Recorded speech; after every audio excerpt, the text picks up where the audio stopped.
piece here has a tab that's broke off. That's what tensions that belt, and I believe that's what turns this auger on.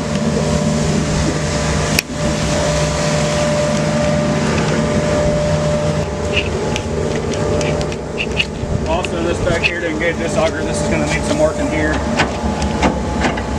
Things aren't wanting to get engaged properly.